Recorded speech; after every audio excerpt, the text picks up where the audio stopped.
IPMNation.com.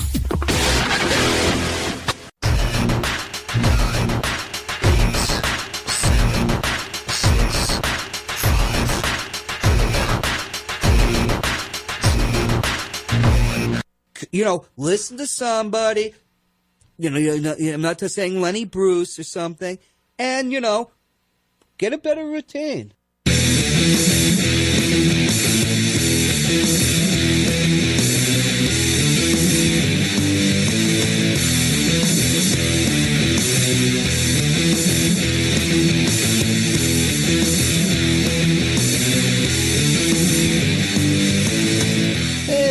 Welcome, everybody. It's that time again. Happy Monday. It's Matt Connarton Unleashed. We are live on WMNH 95.3 FM, emanating from downtown Manchester, New Hampshire. Also on Comcast 97 in Manchester, if you have the cable. Of course, we're also streaming at WMNHradio.org and on Facebook via Facebook Live on the Matt Connarton Unleashed Facebook page. It is Monday, June 10th, 2019, and 603-250-6007 is the number to call, 603-250-6007. You can also interact in the Facebook Live chat. I see Jenny in there. Hello. Let's see. John Hopwood is in there. Of course, John Hopwood not here in the studio with us. That was actually virtual John Hopwood that you were hearing a moment ago. I mean, it's not funny. Well, it's nothing. Oh, okay. I think you're being a little cantankerous there, virtual John Hopwood. John Hopwood says, what's the best price for aluminum beverage cans, UBC? I don't know. And then he says, where can I watch the morning show repeat? Oh, my goodness. Well, you're in the wrong time. You're in the wrong day part, as we say in radio, for that. Hello to Frank Potato, my former bandmate in a little band called The Jinxed, and Rocky Huber joins us in the Facebook live chat as well.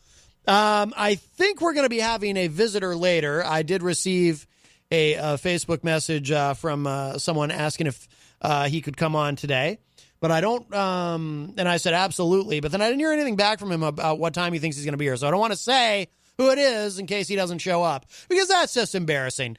But tomorrow on the show, a programming note, if you will, I will be joined in studio by a band. We're going to have a musical guest here tomorrow. The band is called Let Us Not Forget. I got to know these guys back in, I believe it was 2011. I had interviewed them, I think, a couple different times on another show that I do, and played some shows with them. I was in a band at the time called Chemical Distance, and I think we did probably a few shows together. So Chemical Distance was probably the most interesting, just in terms of genres. It was like this sort of mix of hip-hop and electronic and just, I should play some on the show sometime. I don't know why I don't. I always feel weird playing my own music on the show. It feels masturbatory somehow. But I've been in all these bands. I should probably play some stuff sometimes. Why not? Does Nikki Sixx never play Motley Crue on his radio show? Actually, I don't know if he does or not. He probably does. I've certainly heard Dee Snider play Twisted Sister on House of Hair. So I think it's probably fine. But we'll see. If I'm pilloried for it publicly, then maybe I won't do it. But anyway, yeah, so Let Us Not Forget. So I haven't seen these guys in a really long time, but they've got some new stuff, and they're going to be here with us tomorrow, and they are bringing their acoustic guitars, and they will play a little, do a little picking and singing. It's going to be great. So that is tomorrow, my friends, here on Matt Connarton Unleashed. Happening right now, John Dean is testifying before the House. They are holding a hearing on lessons learned from the Mueller report. And right now, as we speak, former Nixon White House counsel John W. Dean III is appearing before the House Judiciary Committee. We might listen in on some of that in a few minutes And if it's boring, we'll go to something else. But now I do have something that I want to get to, though, right at the top of the show, because I'm very concerned about something. I'm a very empathetic person, and I care very deeply for others, and want those people who about. Oh, actually, we have a call, I think. Yes, we do. I thought I saw the light flash out of the corner of my eye, and then I wasn't so sure. So we'll grab this. Hi, welcome to Matt Connarton Unleashed. Who's this? Oh, hey, it's Easy G. Oh, Easy G, I got your theme music ready. Here we go. Your time is now.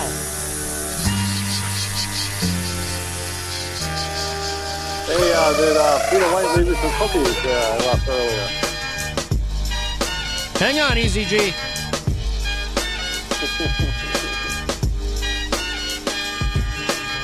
Your time is up, my time is now. All right. We just want to make sure, Easy G, that everyone listening knows that your time is now. Yeah. Hey, did Peter White give me a favor and leave some cookies for you? Oh, cookies. Oh, my goodness. Well, I do enjoy. I found a bit of food on the, I heard him talking about it this morning. I found a bit of food on the, I know, but I don't, it definitely wasn't me, Easy G, because I never waste food. So I would not. I gave some from Paulie C, but he says, I forgot his phobia. He doesn't like to eat in front of anybody. Yeah, I heard you guys talking so about that. Them there. I heard. I don't know if Peter White took his cookies and brought them home. So I don't think he has a phobia of eating, because I see him eat in front of me all the time. Who, Peter White? I eat in front of people all the time as well. Muffins and all kind of Dunkin' Donuts food, and you don't have that. I never heard of a phobia like that. It's kind of weird, don't you think? It's not. You'd be surprised. It's actually not that unusual. But I always thought it was usually more with women. Like, I always hear women say, like, if they're out on a date with a guy, they can't eat in front of him. They feel self-conscious or something. Like, especially if it's like a first date. They don't want to look like they're shoveling food in their mouth while they're sitting there with a dude that they're into. There's still a ton of cookies left in the studio? I don't know. I don't see them. They may be hidden. All home? They may have been hidden. Well, we're not supposed to have food in here, Easy G. I know. I know Peter White. Peter White's a rebel. Peter White's a rebel. Joe Ward took him and threw him in garbage. I hope not. Oh, my goodness. I played over the hot stove for those cookies. Did you really? You made the cookies yourself? No, they were pre-made cookies, but still. Pre-made. So where exactly did these cookies come from? Took them all home. Maybe he did. Because He's a Cookie Monster. I heard Paul Cormier say something about he doesn't he want. Left them behind. So he doesn't. I brought in, 4 for him, 6 for. You actually counted them out. 6 for you. You're telling me they're all gone? You allocated. You allocated specific quantities of cookies. Huh. Well, it's a good thing I didn't bring in my cookies from Amanda McCarthy tomorrow. Right? Yes, Amanda McCarthy is going to be on the morning show tomorrow. She likes chocolate chip cookies, so and if not, her daughter definitely does. What 5-year-old kid doesn't like cookies? Why are you assuming that Amanda does? Why would you just assume that? Oh, because I've never brought in cookies for her before, so why not? So, well, why would you just assume though? She's doing me a favor by coming in tomorrow, right? She could stay in bed and sleep. Remember, she doesn't live around the corner. She's getting up early just for you. That's right. She's getting up early to do me a favor. Wow, that's wonderful. The least I can do is give her some cookies. That's right. That's the least you can do for her, Easy I'm a nice guy. That's wonderful. Yes. Are they? All right, well, have a happy Monday, and I let you go. All right, Easy G. Bye-bye. All right, bye-bye. All right, the great Easy G, Eric Gagnon. I'll have to look for these cookies. I don't know. They're probably around here. Or I might know exactly where they are, and I'm just pretending that I don't know. Or maybe I ate them all already. Cookies. No, I thought I heard Paul Cormier, or maybe it was somebody else, saying something about they can't eat secondhand food, like because somebody gave the cookies to Eric and then Eric brought them in. Or so. I don't know. Isn't that a Fleetwood Mac song, Secondhand Food? Ooh, secondhand food. I don't know. I love Fleetwood Mac, but I'm all about the food. It's all about my stomach. I always say it's my stomach's world. You all just live in it. And I think, to be quite honest, the sooner you all accept that, the better. If you would like to call us, you can at 603-250-6007. We do have a matter to discuss, though, speaking of the morning show. So as I was saying, before Easy G's call, I'm an empathetic person. I care very much about people. I want everybody to be healthy and happy. And a couple of months ago, hello to Tony Petrello, who joins us in the Facebook live chat, as well as Dr. Jeff Cassell. Hello. A couple of months ago, or maybe it wasn't even that long ago, it might have been a month ago. I don't know. I lose track of time. It's all a blur. The Trump presidency has caused some time distortion, I believe. Where like 2 years feels like 10 or something. Anyway, not that long ago on the show, and I discussed this and how concerned I was, because I love Peter White. I consider him a good friend, and I'm so glad that not only does he host the morning show here on WMNH, but he's also the program director and works very hard, and he's really he keeps this whole thing. He's the lifeblood of the organization, if I may use that cliche. So I'm always concerned about him. So when he said this on the morning show a while ago, I was very concerned. I definitely, I have herpes. And I expressed my concern, and also, I don't have any personal experience with that, but I did tell him, according to public service announcements that I've seen and other ads on television, it's and little blurbs I've seen in magazines and so forth, it's all about suppression. And that's really because there's no cure, but there's, Valtrex or whatever. So that's great. So, hopefully he's been able to deal with that. But then this morning, the subject came up again on the morning show, and Peter was revealing some other things about his health, and I'm very concerned. So one of the things that he mentioned was this. I definitely, I have hepatitis. Yeah, and that was shocking to me, that when he just blurts that out. I couldn't believe it. Just in case you didn't hear it. I definitely, I have hepatitis. That is very concerning. Hepatitis and herpes, the double H. Well, the double H. I mean, that is terrifying, my friends. So very sorry to hear that, Peter White. He didn't say if it was, there's like Hep C or Hep B or something, or Hep X. I don't know. These. I've never had any of these illnesses. I've always been very, very careful. So that was shocking. And I just want to stress for anyone who might, be wondering, I did not in any way edit that or splice that audio together. That's exactly how he said it. But then the conversation continued, and we learned other disturbing things about Peter White's health. And I was shocked to hear him say this. I definitely, I have swamp ass. That's terrible. I mean, you gotta put some powder on that or something to keep that under control, especially in this hot, humid weather. I definitely, I have swamp ass. It's very humid out, and that's something that very often happens during exercise. You get all sweaty, and you get a little swampy under there. That happens to all of us, Peter White. Don't feel badly about that. I mean, that isn't nearly as concerning as the double H. And then there was yet another big reveal. So Peter White, if you know him personally, he's an extraordinarily tall man. He's like a giant. He's, what is he, like 6'10", 6'10 and a half, just very, very tall. But I'm starting to think the next time I see him, he might be all shriveled up or something, much shorter, because he also revealed this. I definitely, I have osteoporosis.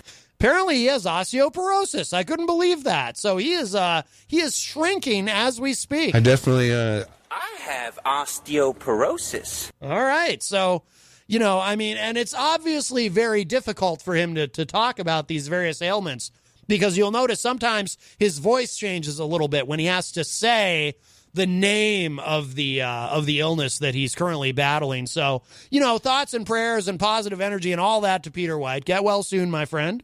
And, I just, I'm still kind of in shock about the whole thing. hepatitis and herpes, the double H. Well, that's, I don't know. I mean, he probably got it from, oh no.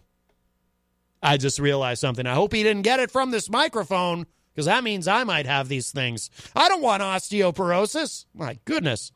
Is that contagious? I don't know how I don't know how that works. All right, so I think what I'd like to do is I want to check in, because I am curious, and I hope you're curious as well.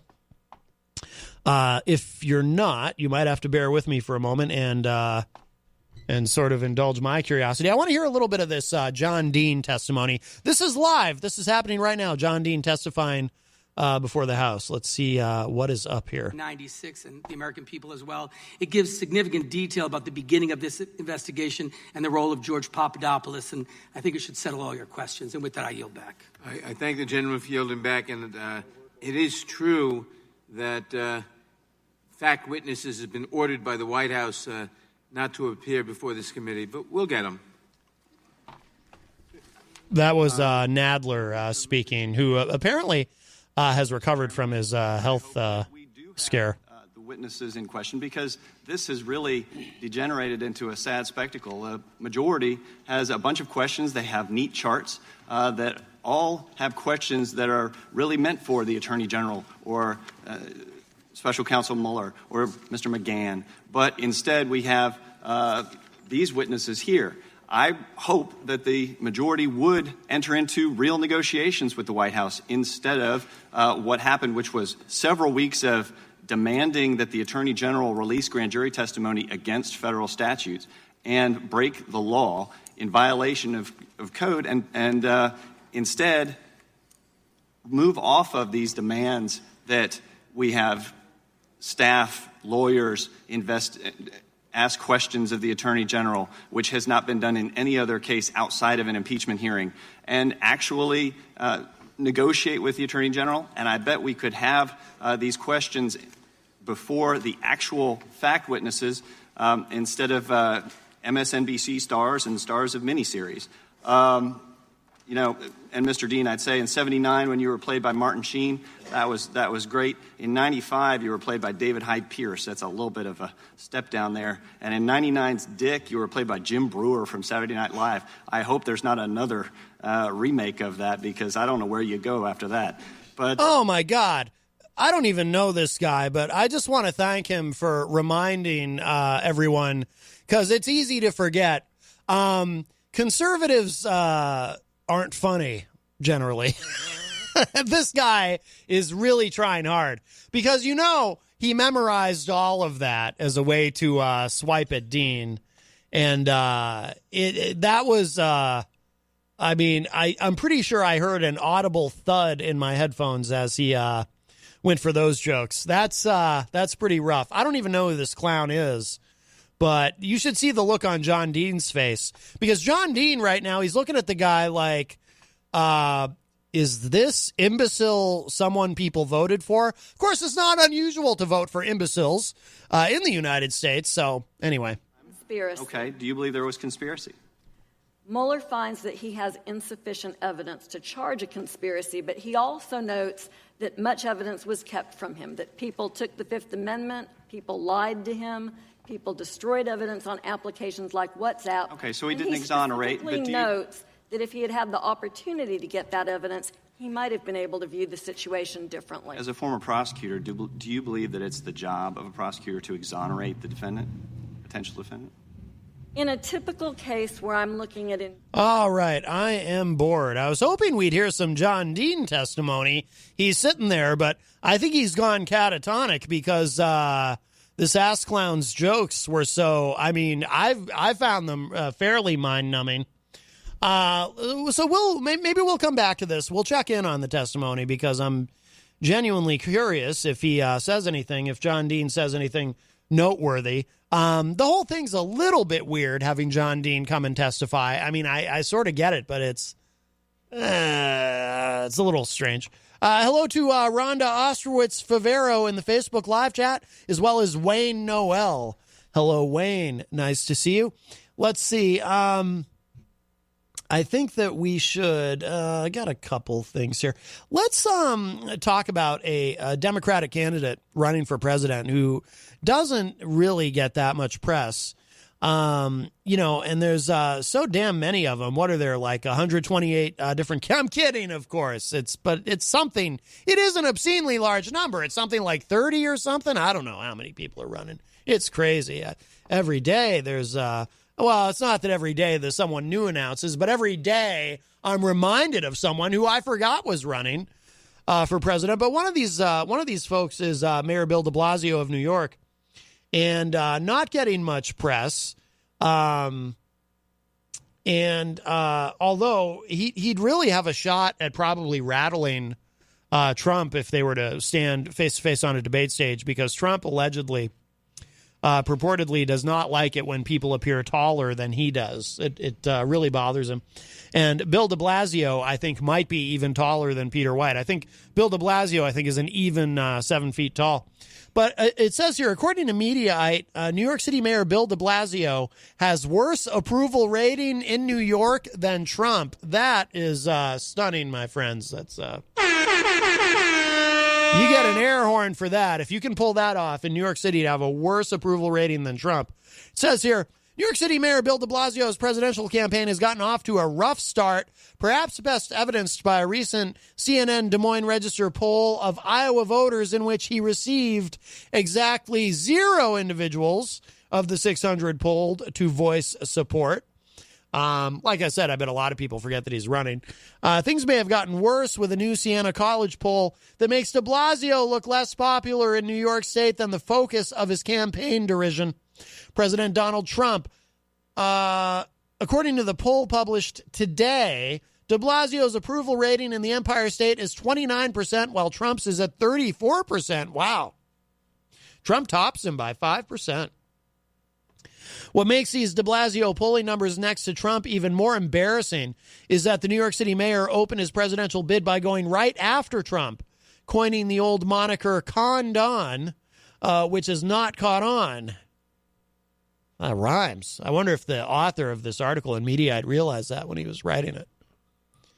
M. Sizzle might have to come out of retirement and steal that and write a diss track about Trump, or de Blasio for that matter, or both of them. Going after Trump only opened up criticism from the president and his minions, which seemed to only draw negative attention to the embattled mayor. It's definitely worth noting that New York City has a very different demographic and political makeup than the balance of New York State, much of which is more in line with a typically red state. That said, the massive population of New York City often more than makes up for that, which consistently has New York defined as a deep blue state in which Democratic presidential candidates can comfortably rely upon. The state has gone blue in the last 8 elections. De Blasio is not very popular in the city that he currently manages. While the economy continues to be strong and the crime rate continues to be very low, and the quality of life in New York City is bringing in record tourism levels, de Blasio popularity status has remained remarkably elusive in the city he oversees. I wonder why that is. And the article doesn't, it's just a quick thing. It doesn't go into any more detail than that. Forgive me, my sniffles. Allergies are. The pollen is so bad, like the windshield of the vehicle that I drove here in it's covered in pollen. It's incredible, and it sticks to. You ever notice that? How it just sticks to windows. It's sticking in my nose and my sinuses is what it's doing. It's terrible. Anyway, so there you have it. So de Blasio even less popular than Trump in New York City. Let's see. I'm going to refresh this and I want to check back in on this John Dean testimony. I want to keep an eye on this during the show. Oh, now there's an ad playing. I am curious about it, but let's see. Yeah, let's listen in for a second. Special counsel is saying. He is talking. What the president's asking for is to, as was said by former U.S. Attorney Vance, is an effort to end the investigation into present activity and to pretend like they would focus on future activities when there's no basis for that. Mr. Dean, since the Nixon administration, have you witnessed any future administration commit more obstruction crimes than the Nixon administration? Yes or no? No. You would submit that, in your view, the Nixon administration, compared to every administration after, committed the most amount of obstruction crimes you've witnessed?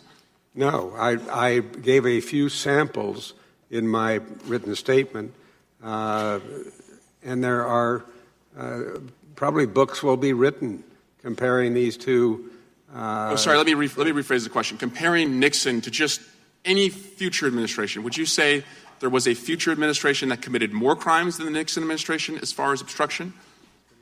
I would say the Trump administration is in fast competition with what happened in the Nixon administration. I would like to thank all of the witnesses for participating, especially Mr. Dean, Professor Vance, and Professor McQuaid. Your voices have been very important voices as our fragile democracy has been tested. And coming here today has laid out the foundation for... That is Eric Swalwell, who is also running for president, by the way. And I literally forgot that he was running until I saw him pop up on the screen here. And I would yield back. Gentleman yields back. The gentleman from North Dakota, Mr. Armstrong. Thank you, Mr. Chairman. We've heard several times today that we have to examine all of this in the totality of the circumstances, and I also would encourage everybody to read Volume 1. I'd encourage everybody to read the report. I'm on like my fourth time through it. I will admit I'm doing it by audiobook now. I get to drive a lot in North Dakota, but no one cares. I think how the witnesses, the tepidness to the answers regarding Volume 1 of the report speak volumes about where we're at in relation to this report. There's 22 months, 2 years, hundreds of hours investigated, and all started under the basis of collusion. We've read some tweets from some of our witnesses and those things, and we get to the point, and there is no collusion or conspiracy, which is the legal version of what collusion would be in this example. And I think that's important. Not a single member of the President Trump's family has been indicted. The indictments that actually came out of the Mueller investigation, with the exception of 25 Russians, which is purely symbolic because we're never going to get those indictments served, are unrelated financial crimes. Let me just remind everybody, too, I'm more interested in what John Dean has to say than this guy, kind of rambling, but he's got his talking points, obviously. But actually, there was collusion, just not by Trump. Paul Manafort, just to remind everybody, because this keeps getting lost. Paul Manafort, we know, was colluding with the Russians. He was. While he was the chairman of the campaign, he was sharing information with the Russians. And we know that not through the Mueller investigation, but we know that from Manafort's own lawyers. Because remember when they released they released some documents to the media, and the documents were redacted, and so that part of those documents was supposed to be redacted, so you couldn't see that part, but then it turned out they did a terrible job redacting them from a technical standpoint, because you could put the documents into Microsoft Word and with a keystroke or two, immediately unredact them and see everything. And that's how we found out. No, Manafort, through these court documents that were released, Manafort actually was. He was sharing information with the Russians during the campaign. And again, it's not, to me, that's, it's not that it's terribly important in the sense that, I'm much more concerned about the 11 examples of obstruction of justice by the president in the Mueller report. I'm more concerned about that. And I've always said, I said it from the beginning, I didn't think that Trump himself was colluding with the Russians on the election, because I don't think Trump himself was trying to win. And if you're a regular listener of the show, you know my longstanding theory. I believe he is the accidental president. He didn't mean to be president. It was all a publicity stunt that just got wildly out of control, and he ended up winning. So, but when we keep saying there was no collusion, well, regardless of how we found out about it, there was collusion. Again, maybe not by Trump himself, but Manafort was colluding, and Don Jr. clearly was certainly open for business in terms of the potential to collude. And even now he said the other day in a recent interview, even now, knowing what he knows now, if he had it all to do again, if he were contacted by the Russians and offered information, would he this time contact the FBI? And he was like, I don't know. It's like, really? With everything you know now, with everything that's happened, if you could go back in time and do it over. No. I don't know if I would. Okay. Anyway, we'll go back to this for a moment. he didn't. This guy's still rambling. Real true accountability to the FBI agents at that point, right? Yeah, Inspector General Horowitz looked at the realm of reasonable decisions made by the investigators and prosecutors, and wherever possible, he gave them the benefit of the doubt. Sometimes he just couldn't because of the conduct involved. And I guess that's just my overall general question. When you're dealing with some of these issues, if you have illegitimate reasons and legitimate reasons and you have no underlying crime, how do you prove the intent? Well, that is precisely the danger here, because you are talking about trying to determine what is an illegitimate or legitimate motive for core presidential discretionary actions. It's easy to do in the face of facially criminal conduct, such as paying a bribe or witness tampering or threatening a witness, but not with respect to the actions that the president undertook here, whether you like them or not. And then I'll just end with, we've been talking about tweets that age well or don't age well. This is a tweet from our president on June 15th of 2017. They made up a phony collusion with the Russian story, found zero proof, so now they go for obstruction of justice on the phony story. Nice. So with that, I'll yield back. Gentleman yields back. The gentleman from California, Mr. Liu. You can't obstruct justice in any context. You know, just because the Mueller probe itself didn't find collusion on the part of the president, doesn't mean that it's okay for the president to have obstructed justice along the way, as he did on 11 different occasions, according to the Mueller report.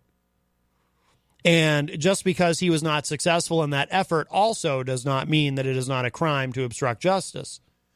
You know, and I'll use this example, and I said this before, and I'll use this example again. It's like, if you attempt to kill someone and you don't kill them, you try, you're still guilty of attempted murder.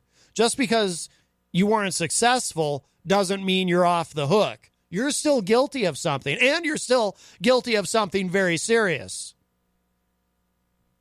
And by the way, if you are discovered to have attempted to commit murder, but you are discovered to have attempted that in the course of an investigation that starts out investigating something else, law enforcement doesn't say, well, the initial core investigation had nothing to do with attempted murder, so it really isn't appropriate for us to concern ourselves with this attempted murder by, what should we call the person in this hypothetical? Individual one. How about that?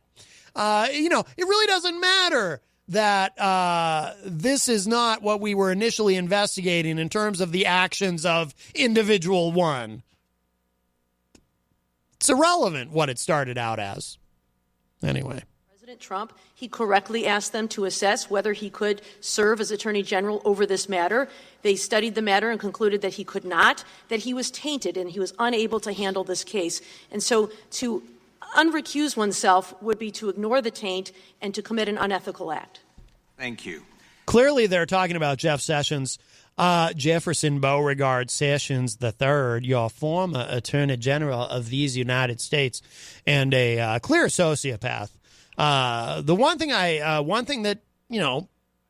of the things that Trump has done that I did really enjoy was the way he would publicly on Twitter torture his own attorney general because of how much I despise Jeff Sessions, who I believe to be Jeff Sessions. Forgive me if this sounds too strong. I believe him to be the embodiment of sheer evil. And he does, as others have pointed out, this is not a unique or original observation, but he does resemble the Keebler elf. And I have had a nightmare or two about Keebler elves.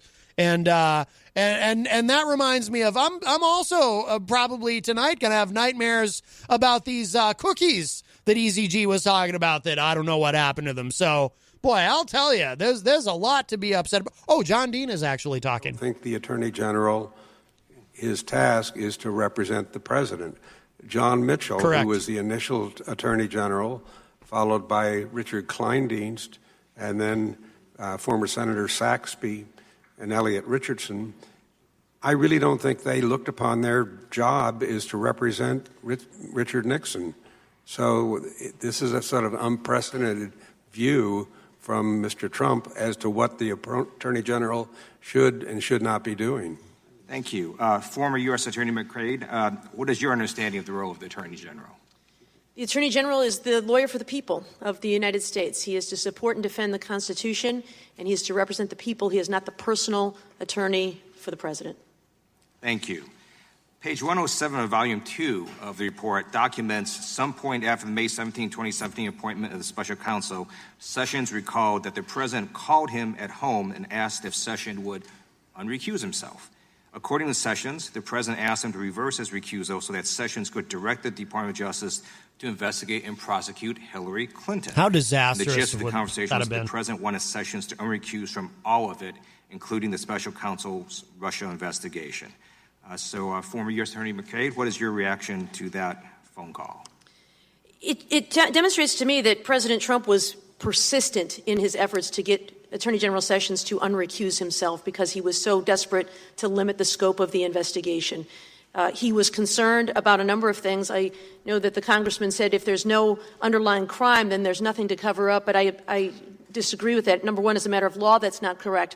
But President Trump knew that there were a number of things that could be exposed about him. The payment of hush money that caused him to be named as individual one, as an unindicted co-conspirator in the Southern District of New York. The meeting at Trump Tower with Russians that, but for definitions of willfulness and thing of value, could have amounted to a crime. The conversations with WikiLeaks, all of those things, I believe, were matters that were our collusion and could have concerned President Trump about discovery and exposure. Thank you. I yield back. The gentleman yields back. The gentleman from Florida, Mr. Stubbe. Thank you, Mr. Chairman. It's fascinating to me that the majority brings in Michael Cohen, a convicted liar who lied to Congress as a witness, and now the majority brings in Mr. Dean, who's convicted of obstructing justice, is paid by cable networks and others to opine against the president. So instead of legitimizing Mr. Dean's presence here today, I'll ask my questions to Mr. Malcolm. Mr. Malcolm, isn't it true that the president could have exerted executive privilege and prevented Mr. McGahn and others from cooperating with the special counsel? Yes. And in fact, not only did he encourage Mr. McGahn to cooperate, he allowed 20 White House officials to testify, including 8 people from the White House counsel's office. It is a fair point. Isn't it true that the president has full constitutional authority without reason to fire the FBI director at any time? Yes. So how would it be obstruction to fire an FBI director? I don't think it was. I would also point out that the report also indicates that others within the intelligence community and Attorney General Sessions himself had suggested that the president ought to do that before the president decided to do it. Isn't it also true that if the special counsel had decided on the question of obstruction, he could have stated that there was evidence the president committed obstruction and recommended that he be charged with obstruction and not kick the decision to the AG? He could have done that, yes. And he could have recommended any form of charges that he wanted to recommend, including if he had found anything on Russian collusion or conspiracy or any of the matter. While recognizing that it would not result in an indictment, he could have said the evidence was there to convict the president if he could be charged, yes. Which he did not. He did and not kicked the decision to the Attorney General of the United States, who said, and I quote, "There's not sufficient evidence to establish that the president committed an obstruction of justice offense." That's correct. Could you walk me through, as an attorney who spent a number of years practicing in the courtroom and having numerous clients, could you walk me through the chilling effects that this is all having on future presidents having honest and open and frank conversations with their White House general counsel? Presidents engage in, one, they solicit advice. Sometimes the advice that they're seeking is to do something stupid. Sometimes it may even be to do something illegal. That's why they have these conversations and get advice from trusted people. What this suggests is that by even having the conversation or saying something publicly or privately about it, one could be subjected to criminal liability. There are all sorts of actions that a president might take that might be aggressive, some of which are covered in the Mueller report. All right, I got to interject on this. Okay, so he's saying, who's this guy, John Malcolm? I've seen him before, but I'm not terribly familiar with him. Now, I hear this argument a lot about, people in government need to be able to have open and honest and frank conversations without fear of there being some sort of legal consequence or other type of consequence or having that privacy impinged upon because, in order to be able to make good decisions, you need to be able to speak freely, in other words, without worrying about getting in trouble for it. So you need to be able to have open and honest and frank discussions. I understand that argument. I understand the logic of it. I think it's a good faith argument. Having said all that, I am unapologetically so a transparency hawk. So that stuff doesn't really wash with me. And this is the libertarian in me coming out and saying, I don't trust any of these people. One of the many reasons I'm an independent is because Republicans and Democrats both. I don't trust these people. And I want as much transparency as possible. And I understand that they have to be able to have discussions and have debate and so forth without worrying about having to answer for every little thing that is said or suggested or advised, etc. I get it. I really do. I really do. And I think it's a good faith argument. And I'm not going to sit here and say, oh, this guy's just trying to carry water for the president in this situation. He's probably completely sincere in that idea. It's not an unreasonable thing, an unreasonable position to hold. Having said that, I still call BS because if you really buy into that all the way, then that means anybody can just do anything and shouldn't have to suffer the indignities of ever being investigated for anything or ever having to answer for anything because they can just say, well, even if something illegal was being discussed or considered, or someone suggested breaking the law or violating the Constitution or whatever it may be, or some sort of act of racketeering or whatever it is, well, we have to be free to consider all these things or perhaps even act on them or whatever. Because if you start telling us we can't, then what's going to happen in the future? So we need autonomy. And we need not to ever be held accountable for anything. That is the ultimate logical conclusion if you follow it all the way through, right? It's the same argument, and I'm sure Mr. Malcolm would also make this argument, that the chief executive, because guys like him typically, and Attorney General William Barr and so forth, Barr seems to have a very broad view of executive power, right? That the chief executive, that's why they don't have any problems as long as it's their guy in the White House. One of the reasons, as long as it's their guy in the White House doing all kinds of executive actions and so forth. They don't have a problem with it because they have a broad view of executive power. Now, of course, when it's somebody who's not their guy in the White House, then they get all, worked up. And, the chief executive, he's out of control. He's a dictator. I'm sure... these particular individuals would not be making the argument for expansive executive power when Barack Obama was in the White House, right? Then, a lot of these same people would be like, oh, look at Obama. He's out of control with these executive orders and, oh, my goodness, it's anarchy. But anyway, all right, John Dean is speaking again. His reelection committee were involved, and the president heard the chief of staff out and instructed him at the end of the conversation to have the CIA tell the FBI to stop its investigation. Ms. McQuaid, what was your reaction to this exchange that I just quoted? Similar to what Mr. Dean just said, and I think it goes to something that Mr. Malcolm has said as well, which is that, we can never allow prosecutors to second-guess the decisions of presidents. But I think that writes out of the Constitution the word faithfully, to faithfully execute the laws.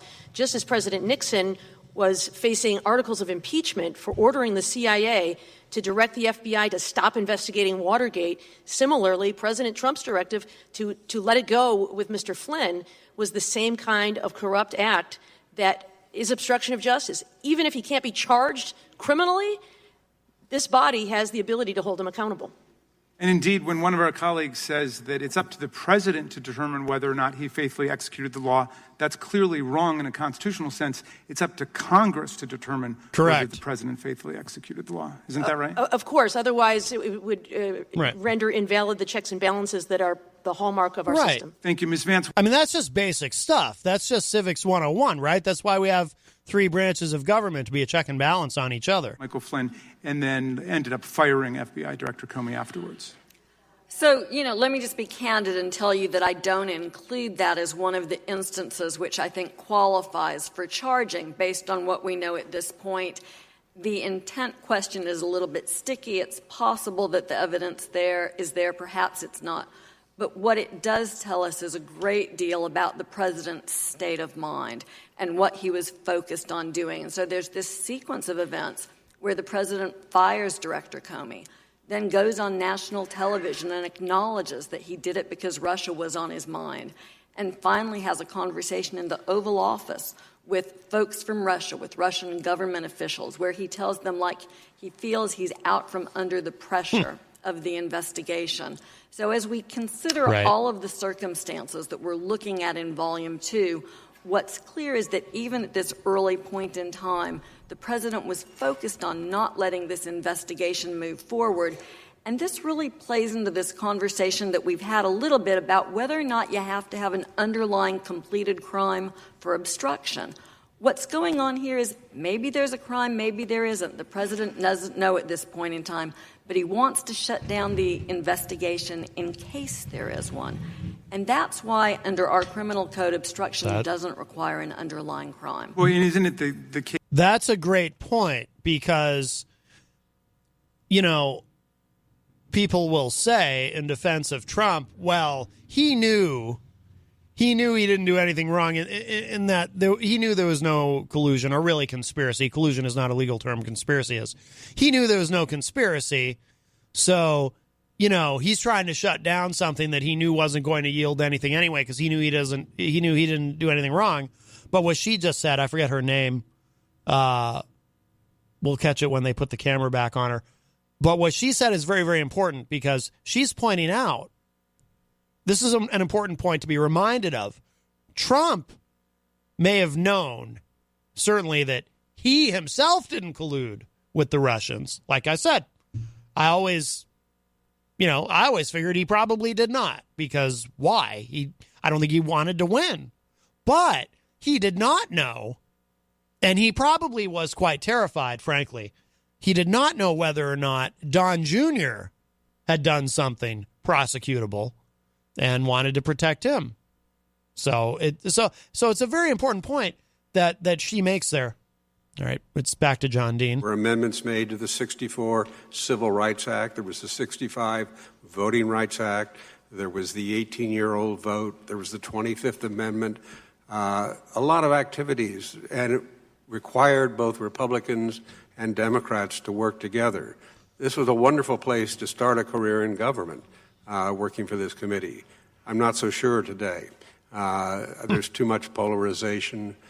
You sense it in the questioning sitting here and the shots that get taken at witnesses. No kidding. What brought me forward was the invitation in this instance where I thought, yes, I could share with particularly a lot of the people who were on this committee were either not born or they were very young when Watergate occurred. And it's quite striking and startling to me that history is repeating itself, and with a vengeance. So that's why I've spoken out. Thank you very much. I yield back, Mr. Chairman. Hello to Christian Collins in the Facebook The chair live chat. recognizes the gentlewoman from Arizona. Thank you, Madam Chair. Mr. Malcolm, I'm first going to read some excerpts from the Mueller report and then ask you to comment on them, if you don't mind. Special counsel Robert Mueller is a prosecutor, and yet he did not recommend obstruction of justice charges against the president.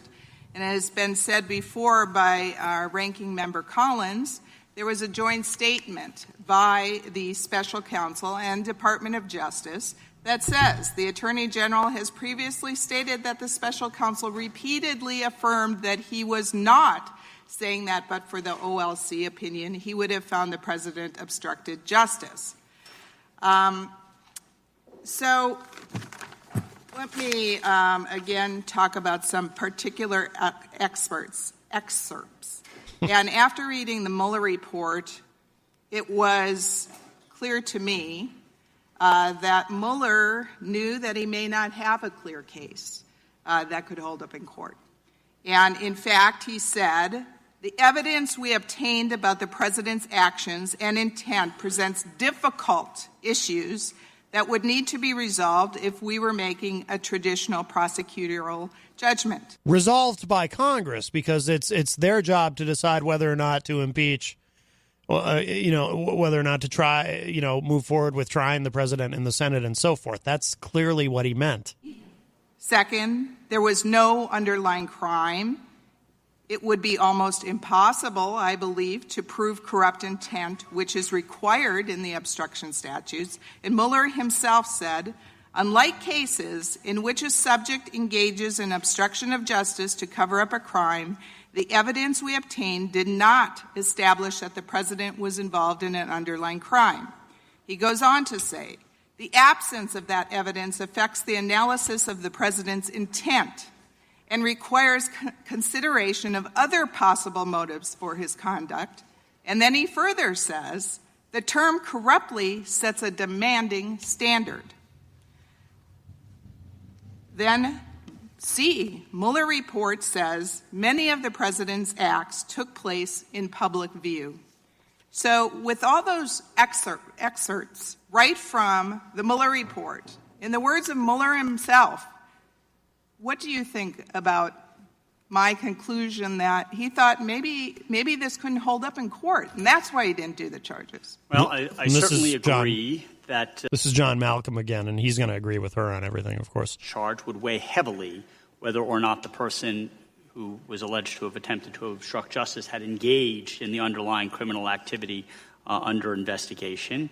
And in light of the fact that the president did not engage, or any of his campaign team engage in that activity, he had all sorts of legitimate reasons to be upset by this probe and what it was doing to his ability to govern. And so you can like the president's conduct or not like the president's conduct. I don't think anybody here likes what the president does all the time. That would probably be an understatement. But whether he had a legitimate beef that caused him to do what he did goes to the issue of whether or not he had a corrupt intent. Thank you, sir. My next question is for Ms. McQuaid. Don't see it that way. But.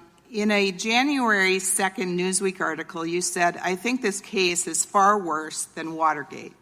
You said, I think this case is far worse than Watergate because it didn't just involve a burglary to intercept communications of your rival. It included, allegedly and potentially, a conspiracy to collude with an adversary, Russia.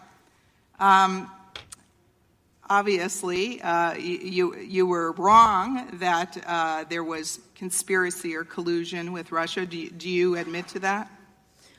I agree that Robert Mueller concluded that he could not establish the technical crime of conspiracy. However, I do think it was worse than Watergate. I think this president worked with Russia. The report says that the investigation identified numerous links between the Russian government and the Trump campaign. It also says that the investigation established that the Russian government perceived that it would benefit from a Trump presidency and worked to secure that outcome. Because I only have 25 seconds left. Ms. Vance, on July 6, 2018, you tweeted, dangerous is the right word. The president is sowing hatred, fear, and distrust in hopes he can divide the country enough to survive when the truth comes out about his campaign's collusion with Russia. Well, the special counsel's team wasn't able to find collusion between the Trump campaign and Russia, but apparently you did. What is it that you knew that the special counsel didn't know and didn't conclude on after 22 months, 2,800 subpoenas, 500 bench warrants, 40 FBI officers, and multiple attorneys? So Mueller in his report is careful to clarify that he's not making any decision about collusion. Right. He's making a decision about whether or not he has evidence to indict the crime of conspiracy. A conspiracy is an agreement and an overt act in furtherance of that agreement, and Bob Mueller didn't find that there was evidence of that here. That is a far cry from saying that there was no evidence of collusion. There's abundant evidence of collusion in this record. And, to me, it's clearly evident that each one of these Democrat witnesses that is before us today has had multiple previous statements publicly bashing the President of the United States, and it's really hard for me to take your testimony that it's not biased. Thank you. I'll yield back my time. I recognize the gentlewoman from Washington.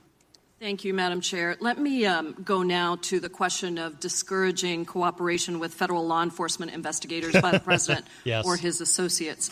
The report documents multiple instances where associates of the President communicated with subjects or witnesses of the special counsel investigation and other investigations, potentially with the goal of discouraging cooperation. And as I go through these events, let me refer you to the displayed slide over here. On page 124 of Volume 2, the report begins to document public statements by Rudy Giuliani, the President's private attorney, relating to former Trump campaign chairman Paul Manafort. Quote, immediately following the revocation of Manafort's bail, the President's personal lawyer, Rudolph Giuliani, gave a series of interviews in which he raised the possibility of a pardon for Manafort. Giuliani told the New York Daily News that when the whole thing is over, things might get cleaned up with some presidential pardons.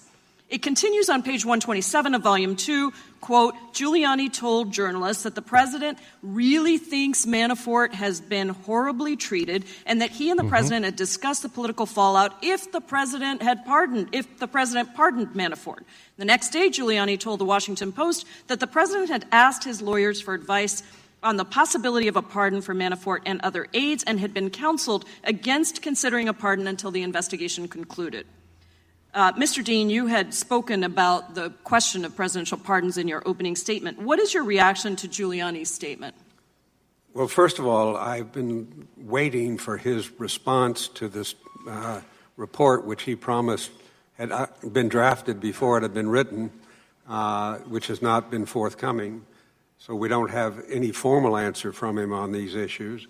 But it's really quite surprising. He certainly knows the history of Watergate. He knows that Nixon got in trouble because of his dangling pardons. So this is pretty shocking material, but not surprising because we heard it publicly when it was occurring, and of course, the special counsel has included it. And Professor Vance, as a former U.S. attorney, do you think public statements like that influence criminal defendants?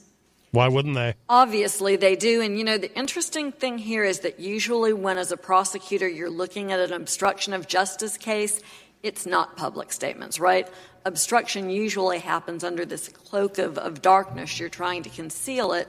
But Mueller explicitly considers that and finds that public obstruction can still be obstruction. Everybody sort of shakes their head and wonders why you're doing it out in public. Maybe you think that if you're doing it in public, it's somehow okay. Yes. But it's not okay. That is why they do it. We see these statements and we see their impact, and we know that they do impact witnesses. That is exactly why they do it. Because if you do it in public, in other words, if you do it by way of, say, cable news with comments you make in the media, it conveys the message to the person. Not that Trump would ever discourage anyone from. I mean, it is difficult to imagine, right? The President of the United States actually, trying to discourage people from cooperating with law enforcement, right? I know all about flipping. For 30, 40 years, I've been watching flippers.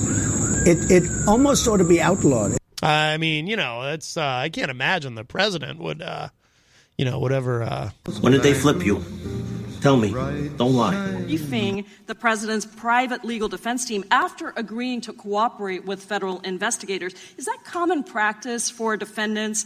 And why was that behavior, Manafort's behavior, so concerning to the court? No, that is not common behavior. If you enter into a cooperation agreement, people sometimes even make the references, you've joined Team USA. You are going to cooperate, you're going to provide information to us, and the idea that you're taking information from the investigators, insights into their investigation, and sharing it with the defense, with the other side, is antithetical to a cooperation agreement. I can understand why at that moment they decided to tear up that agreement. So on page 131, the report summarizes the evidence related to Paul Manafort. It says, with respect to Manafort, there is evidence that the president's actions had the potential to influence Manafort's decision whether to cooperate with the government. Page 132, evidence concerning the president's conduct towards Manafort indicates that the president intended to encourage Manafort to not cooperate with the government. Ms. McQuaid, do you agree, and why? There is certainly evidence to support that. There are numerous tweets about being strong, not flipping. There were tweets about being a rat when you cooperate. And so looking at all of those things, it suggests that he was encouraging Paul Manafort to not cooperate with the government and continue to support him. And as someone who is so powerful, the President of the United States who holds the pardon power can deliver that message in a way that none of us otherwise can. Thank you so much to all of you for your testimony, and I hope that the American people watching this understand how important this report is and how essential it is to actually read the whole thing. This being made ain't working out the way I thought it would. A lot of responsibilities. So the lady yields back. The gentleman from Louisiana, Mr. Johnson. Thank you, Mr. Chairman. And, Mr. Chairman, sincerely, I want to thank you for returning, so help me God, the phrase to the oath today of the witnesses. As we've discussed, that's an important tradition the American people want us to maintain. Let me ask a few questions. Mr. Dean, first a housekeeping matter. When were you first contacted about testifying at this hearing? I'm sorry, about this hearing? Yes, sir. Probably a couple of weeks ago. I was initially told it was planned for the 20th. And then later it had been moved to the 10th. We're just curious. We only got exactly 7 days' notice, and we suspected this had been in the works for a while. On November 7, 2018, when Attorney General Sessions resigned, you went on CNN and you said, quote, "This seems to be planned like a murder. It's almost impossible not to interpret this any other way than a fact to undercut Mueller," unquote. Of course, now we know that didn't happen. The special counsel was allowed to finish his investigation, and the Attorney General or Deputy Attorney General never declined any requests made by the special counsel. So based on that statement, would you now admit that maybe you overstated the effect of the AG's resignation? Well, what I was looking at was the fact that Mr. Whitaker was stepping in as an acting Attorney General, which was highly unusual, and that's why I made the comment I did. I think that when Mr. Whitaker got in there, he found the institution is much different than that of a U.S. Attorney's view of it. That there's a lot of spine inside the main Justice Department, and it was not something he could possibly carry out any assignments that he might have thought he could handle. So, no, I wouldn't change my comment. Okay. You also said in that same interview you believed Special Counsel Mueller had filed sealed indictments against the president's children and others that you said, quote, were high in the pecking order at the White House. But there weren't any such indictments. Did I say they had been filed, or that was a potential, I believe, is what I said? I think you said they had been filed, but I'll No, he was speculating. He would have no way of knowing whether or not they'd been filed. Like a lot of people speculated about that, and then we found out from Mueller's statement that no, that was not the case. To the broadcast you're talking about. Mr. Malcolm. I mean, I speculated about it. That doesn't mean I sat here and said that's what happened, and I know for a fact. Able to us. A couple questions for you. Many of the acts of alleged obstruction involve the president exercising his Article II authority that you've articulated very well today. Can you just explain the difficulty quickly in finding corrupt intent to obstruct justice when a president is carrying out those Article II powers? Well, you have to be able to determine that it was done for an illegitimate purpose, that it was done to be purely self-serving and outside of the scope of the president's duties. And when a president is undertaking discretionary actions that are covered by Article II, which vests certain powers and duties in him, it is a very dangerous inquiry to go and look at and say, well, did he appoint this person because he's a crony? Did he appoint this person because he's going to do his bidding? Or did he appoint him on the merits? When he dismisses somebody, did he dismiss somebody because they were going to find some shenanigans that he was engaged in? Or did he dismiss him because he was incompetent? Or did he dismiss him for all sorts of other reasons?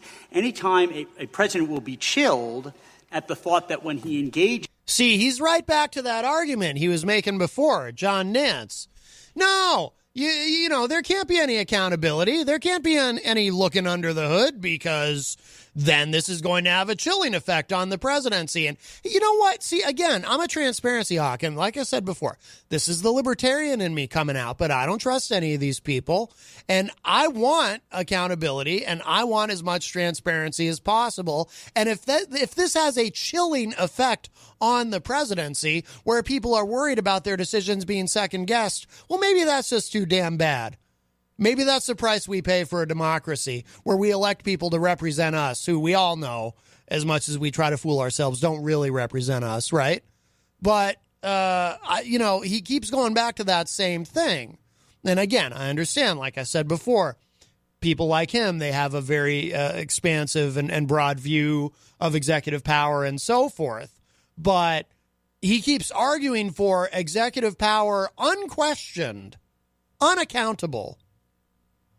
And I find that just incredibly dangerous.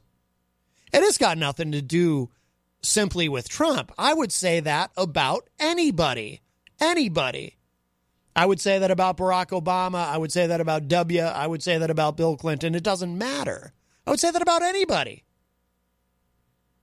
So I don't mean to belabor it. I know I keep going back to it, but they keep going back to him, and he keeps singing that same song. And I just think that is a very dangerous position to take. That is the imperial presidency that he's describing, where the president has unquestioned authority to do whatever, and no one is to question it. Like when Stephen Miller said at the beginning of the Trump administration, this president will not be questioned. And I just think, again, it doesn't matter who's in charge. It doesn't matter if I like them or don't, if I trust them or don't.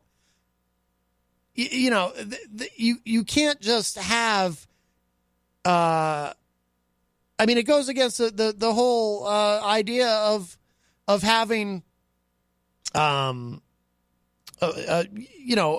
checks and balances. I mean, that's fundamental to our democracy. Responses to prosecutors' questions, which is the only thing that the president provided to the special counsel. That's just a far cry from sitting down for an interview for all the obvious reasons. You can't have give and take. You can't follow up on an answer. Other presidents have submitted to these types of interviews. Bill Clinton certainly did. This president did not, and did not on the topic of obstruction. Okay. We were discussing the president's actions to influence Paul Manafort, whether or not he would cooperate with the special counsel.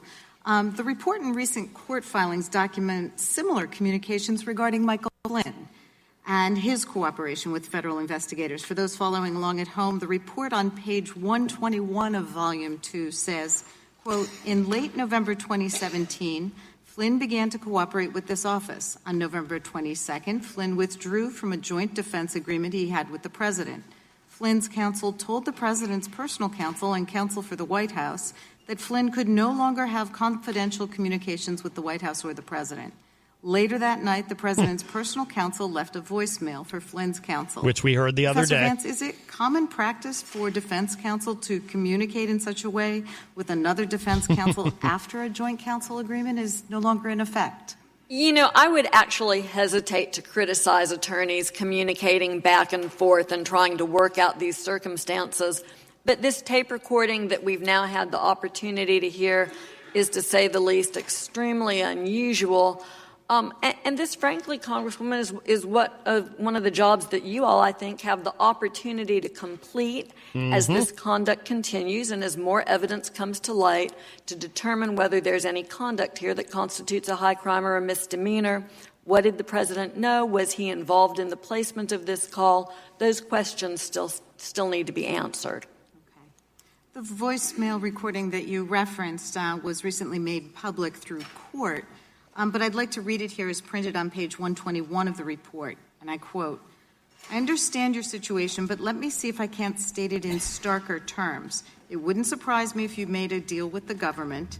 If there's information that implicates the president, then we've got a national security issue. So, we need some kind of heads up, just for the sake of protecting all our interests if we can. Remember what we've always said about the president and his feelings towards Flynn, and that still remains. Wink, wink. Professor McQuaid, what's your reaction to the voicemail? That's my favorite part. There are two statements in there that jump out at me as at least inappropriate and very concerning. One is we need some kind of a heads up. If his premise is true, he assumes that Michael Flynn has now agreed to plead and cooperate. That means just the exchange we just talked about with Paul Manafort, that they want a heads up about what's going on. What are you doing? Are you cooperating? What are you telling them? What are they asking you? Which I believe would be inappropriate. And then the other part is where he says, remember, the president still has feelings toward Flynn, and that remains. I think that is a suggestion that, we'll take care of you if you take care of us. And so I think viewing that alone does not amount to obstruction of justice, but I think when you look at it in other contexts, and perhaps you're getting to this, it's the return call when he calls him back and says, no, I can't do that. I can't provide you with information. And the response is, we take that as hostility from Mr. Flynn toward the president, and I'm going to tell the president, and he's not going to like that. That, coupled with what's in this message, I think does suggest a carrot and a stick about cooperation for Mr. Flynn. Yes, it does. I agree. So page 122 of Volume 2 does go on to say that Flynn's attorneys understood that statement to be an attempt to make them reconsider their position because the president's personal counsel believed Flynn would be disturbed to know that such a message would be conveyed to the president. Professor Vance, given the evidence presented in the report, do you agree with that assessment, and why? I do agree with that assessment, and it's important to remember that we're not talking about just any individual here. We're talking about the President of the United States who's putting his thumb on the scale of the criminal justice system. Finally, with respect to the president's former personal attorney and self-described fixer, Michael Cohen, on page 146 of Volume 2 of the report, they describe back-channel conversations between Cohen and Trump's private legal team. They said, quote, on or about April 17, 2018, Cohen began speaking with an attorney, Robert Costello, who had a close relationship with Rudy Giuliani, one of the president's personal lawyers. Costello told Cohen he had a back channel of communication to Giuliani, and the channel was crucial and must be maintained. The day after that, the New York Times published an article on Cohen and Trump's relationship. Page 146 of the report describes an email between Cohen and Costello. Quote, Costello wrote he had spoken with Giuliani. Costello told Cohen the conversation was very, very positive. You are loved. They're in our corner. Sleep well tonight. You have friends in high places. The report also notes on 146 to 47 that Trump tweeted his support for Cohen earlier that day. Professor McCabe, what's your reaction to these communications between Cohen, Costello, and Giuliani? They are certainly a red flag. They would cause some concern for further inquiry that President Trump and his team are trying to coddle Michael Cohen, trying to encourage him to cooperate, talking about you're loved, you're in our corner, you have friends in high places. And the emphasis on high places is important because as the president, of course, he has the pardon power, which is the ultimate safeguard for Michael Cohen if he is to remain loyal to President Trump. Thank you. I yield back. Gentlelady yields back. The gentleman from Texas, Mr. Ratcliffe. Chairman, I wish I could say I appreciate you holding this hearing, but I can't because I don't. With due respect to some of the witnesses, some of whom have a background similar to mine at the Department of Justice, this has been just another in the latest of panicked, short-notice hearings where, despite Democrats telling us it's a vitally important hearing, in order to prepare for it, Republicans received the testimonies of the three Democratic witnesses an hour before the hearing started. Hearings featuring buckets of chicken and convicted felons, unfortunately, have become the norm for this once esteemed committee. I just have to interject on that. I think the bucket of chicken thing only happened once. To suggest that that's now a norm, I think is untrue. And I must tell you, I mean, perhaps it's juvenile of me, but I did find the bucket of chicken thing somewhat annoying. Personally, I think instead of a bucket of chicken, he should have brought in like a bunch of Burger King or something, just like Trump feeds to the athletes who go to visit the White House. Hello to Kristen Warner, who joins us in the Facebook live chat. Conspiracy, end quote, with Russia. That same dossier was used by a Democratic administration to justify an investigation into their own false conspiracy allegation. And now that the special counsel has conclusively and unequivocally found that there was no conspiracy between any American and the Russian government, much less a conspiracy not that what was it well said. developed between Donald Trump and the Russians. Well, those same Democrats who tried and failed to get rid of President Trump with a conspiracy that never existed, well, they are now undeterred. Now they want to justify their efforts to ultimately perhaps impeach Donald Trump by alleging that he obstructed their false conspiracy investigation.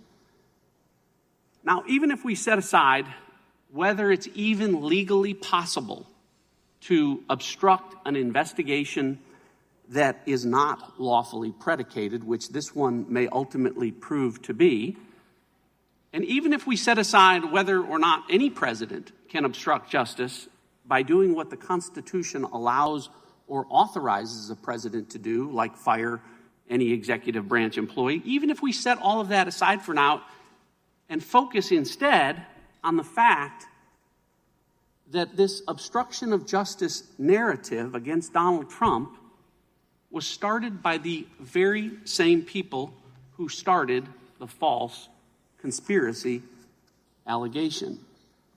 I'll remind my fellow Americans that it was Jim Comey who started the obstruction of justice theory in memos that he intentionally leaked, and some would submit unlawfully leaked, in order to start this special counsel investigation. And it was Andy McCabe and Peter Strzok and Lisa Page and Jim Baker. Hang on, it was Rosenberg who ordered it. Not Rosenberg, Rosenstein, who ordered the investigation. False theory that Vladimir Putin may have ordered Donald Trump to fire Jim Comey.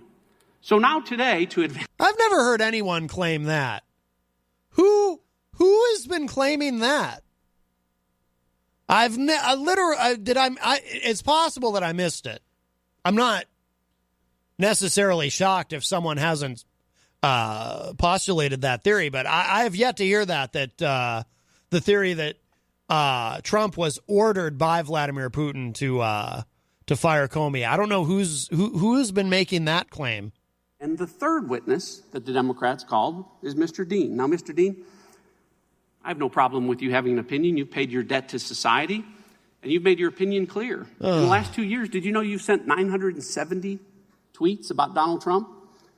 All 970 tweets about Donald Trump, anti-Donald Trump. So you are entitled to that opinion about him. You don't have to like him. But because of disbarment, you are legally prohibited from having an opinion about obstruction of justice. What? That doesn't even make sense. He's legally prohibited from having an opinion about my it? Democratic colleagues, unlike Bob Mueller, That's a who weird needed to find a crime to indict. It's a and did weird- not, you don't need one. weird thing to say. Impeach Donald Trump. You don't need one. It's the same reason why the chairman, within days of Donald Trump getting elected, talked about impeaching him. It's why some Democrats on this committee voted to impeach Donald Trump just a few months after he was into office. It's why some Democrats on this committee voted to impeach Donald Trump before a word of the Mueller report was ever written. Look, you're in control of the House, and at the top of the House is a Speaker of the House who has reversed the presumption of innocence in this country to a presumption of guilt, and said last week that she plans to see Donald Trump in prison. So I don't know what your plans are. You all can do whatever you want, but stop wasting our time and just do it. I yield back. The gentleman from Colorado, Mr. Neguse. Neguse? That's a fun name. I don't think, I don't... Mr. Chair, I believe the gentleman from Texas. Excuse me. I'm sorry, I skipped the gentlelady from Texas, Ms. Garcia. I'm sorry. You did not. You just called me. Great save. First of all, let me just thank Mr. Chairman, you for pulling this hearing together, to all the witnesses who have appeared. It's really important that we get some clarity on some of the issues around the Mueller report. And to do that, I want to go ahead and just follow up where our vice chair left off, Ms. Scanlon, and begin with you, Ms. Vance. Page 141 of Volume 2 of the report goes on to quote about Cohen, and we're dealing with, again, about Cohen. Cohen also recalls speaking with the president's personal counsel about pardons after the searches of his home and office had occurred, at a time when the media had reported that pardon discussions were occurring at the White House, end quote. And further, quote, according to Cohen, the president's personal counsel responded that Cohen should stay on message, that the investigation was a witch hunt, and that everything would be fine. Cohen understood, based on this conversation and previous conversations about pardons with the president's personal counsel, that as long as he stayed on message, he would be taken care of by the president, either through a pardon or through the investigation being shut down. Hearing that and seeing that in the report, and understanding Michael Cohen's circumstances, his long-standing relationship with the Trump family, and the evidence presented in the report, was Mr. Cohen's understanding of the situation reasonable, and why? You know, ultimately that decision would be up to a jury or to a decision maker such as this body. But when you look at this evidence, it looks like the very heart of obstruction. If you take it out of the context of this president and his advisors and think about other kinds of obstruction cases where you might see this kind of conduct. You think about, for instance, a drug trafficking ring where the kingpin tells people, as long as you stay on our side, don't worry, we'll take care of you. This isn't an unusual situation, and we can plainly understand this language and what's going on here with Mr. Cohen. Mr. Dean, do you have a reaction to that, sir? Is he allowed to? I would join what Ms. Vance said. Okay, and Ms. McQuaid, do you agree or do you see it any differently? Yes, I agree. You know, I don't know that, again, looking at this in isolation gets us to a specific count of obstruction of justice, but looking at it in the grand scheme of things, it is part of a pattern of encouraging witnesses to cooperate and discouraging them to protect Mr. Trump and discouraging them from cooperating with the government. It's sort of a signal, huh?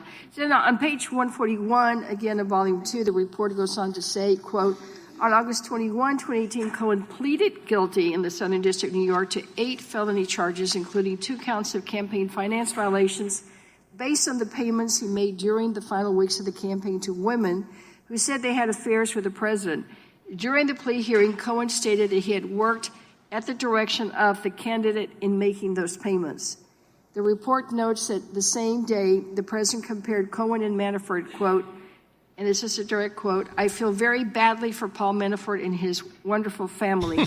Justice took a 12-year-old tax case, among other things, applied tremendous pressure on him. Yeah. And unlike Michael Cohen, he refused to break up stories in order to get a deal. Such respect for a brave man. I know all about flipping. For 30, 40 years, I've been watching flippers. It almost ought to be outlawed. Sorry, I know I played that clip earlier, but it just seems so relevant. Project. The same day, the report notes, quote, the president also said that Cohen was a weak person, and by being weak, unlike other people that you watch, he is a weak person. And what he's trying to do is get a reduced sentence. So he's lying about a project that everybody knew about. And pages 48 through 152 document numerous other statements that the president has made about Cohen, either in public or through tweet. So my question to the three of you again, Mr. Dean, Ms. Vance, and Ms. McQuaid, what is your reaction to the evidence presented in the report relating to Michael Cohen and the possibility of a pardon? And Ms. Wade, you would like to start first? Sure, I would agree with Professor McQuaid. I'm not confident that standing on its own, this conduct would support an independent charge of obstruction. We would need to look at it more closely and weigh it more carefully. But what it does do is it displays this pattern of conduct by the president. When you're on his side, he likes you. But the minute he thinks that you stray off of his team, he's quick to condemn you. And again, this isn't your boss or a neighborhood friend or someone like that. This is the President of the United States doing it formally and publicly in a way that conveys that he will protect you, perhaps even pardon you when you're on his team, But if you stray, you should expect consequences. It's not perhaps a count of obstruction, but it is obstructive conduct. It's part of the pattern. Absolutely. Mr. Dean, anything you need to add? Well, the pardon power is really one of the greatest powers a president is given in the Constitution. It's really unchecked and uncheckable. But if his motives are to guide a witness or influence a witness, the special counsel has a section in here on how a president misusing his powers is an indictable potential and not within the law. I don't think Michael Cohen is going to get a pardon given the current situation, given he did cooperate to a degree, not to the degree the Southern District wanted, but he did cooperate with the Southern District on the payment of hush money to two of Mr. Trump's mistresses just before the election. They, however, want cooperation from the day you were born until the moment you cooperate, which is a very high standard, higher than some U.S. attorneys' offices. So he didn't get the full support of the Southern District while he was an important witness, and a judge might give him some consideration at some point on that. Thank you. And Mr. Chairman McQuaid, did you have anything to add to that? The only thing I would add is the fact that these statements were made out in the open. They were in public statements and in tweets. And what Robert Mueller says is, although that is uncommon, that does not in any way diminish their harm and could very well be the basis for an obstruction charge. Thank you. Time of the gentlelady. Yield back. Time of the gentlelady has expired. The gentleman from Colorado, Mr. Neguse. Thank you, Mr. Chairman, and thank you to the witnesses for your testimony today. I'd like to talk about two topics, destruction of evidence and the interviews with the special counsel and the refusal to interview the special counsel. On page 10 of Volume 1, the report states, and I'll quote, "Some of the individuals we, meaning the special counsel, interviewed or whose conduct we investigated, including some associated with the Trump campaign, deleted relevant communications or communicated during the relevant period using applications that feature encryption or they do not provide for long-term retention of data or communication records." End quote. The report discusses on page 130 of Volume 1 potentially destroyed evidence related to Manafort's communications with the Trump campaign members, the administration, and, quote, the peace plan and his meetings with Kilmenick. Page 10, Volume 1 goes on to say, quote, "The special counsel's office cannot rule out the possibility that the unavailable information would shed additional light on or cast in a new light the events described in the report," end quote, which I believe both Professor McQuaid and Professor Vance alluded to in their opening statements. Professor Vance, what's your reaction to that statement in the special counsel's report, and how common is destruction of evidence in these types of investigations? So it's a really good question, because I'll tell you what isn't common. What isn't common to see multiple sorts of incidents where evidence is destroyed or someone tries to get a witness to refrain from cooperating with an investigation. Typically you see efforts to obstruct justice in isolation, or maybe you see one defendant doing a couple of things. This sort of systematic obstruction that's so extreme that the special counsel, when he writes his final report, feels the need to discuss it so early in the report, I think is unusual. And the full scope of what Mueller discusses here is witnesses who were unavailable because of privilege, witnesses who lied, as you point out, evidence that's destroyed by the use of technology and other apps, and information that's offshore. This is a persistent pattern, not an isolated occurrence. Professor McQuaid, would you agree with that assessment? I would, and we've heard today many representations about how President Trump permitted unprecedented access to his records, and yet Robert Mueller found no conspiracy. Robert Mueller puts very early in his report all of the obstacles that he faced, and even says that this gap means that more evidence could help shed some light on this matter. I think that supports hearings like this one to try to get to the bottom of what actually happened. Well, so I want to speak to that, the misinformation, I think, in the public sphere around this quote-unquote unprecedented access that was given to the special counsel. As identified in the report on page C1 of Volume 2, quote, "The President provided written responses through his personal counsel to questions submitted to him by the special counsel's office. However, page 13 of the volume states, quote, During the course of our discussions, the president did agree to answer written questions on certain Russia-related topics, and he provided us with answers. He did not similarly agree to provide written answers to questions on obstruction topics or questions on events during the transition. The special counsel's office also documented its effort to secure an interview with the president beginning in December of 2017. Still, on page C1, the report documents the office's discussions with the president's lawyers about a voluntary interview. I'll quote the report. We also advised counsel that an interview with the president is vital to our investigation. And, quote, the president's attorneys, quote, did not provide us with reason to forego seeking an interview. We additionally stated that it is in the interest of the presidency and the public for an interview to take place, and offered numerous accommodations to aid the president's preparation and avoid surprise.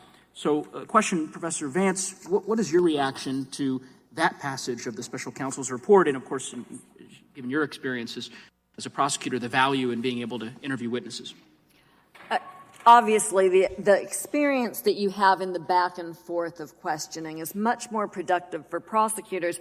And the question that one's left with after reading this is, why wouldn't the president sit down and sit for an interview like other presidents had? If the explanation that we hear today, that there was so much cooperation from this administration, that witnesses were provided and documents were provided, and that this was a very cooperative effort by the White House to engage with the Mueller investigation, if all of that is true, then you have to ask yourself, why wouldn't they make the most important witness, the President of the United States, available?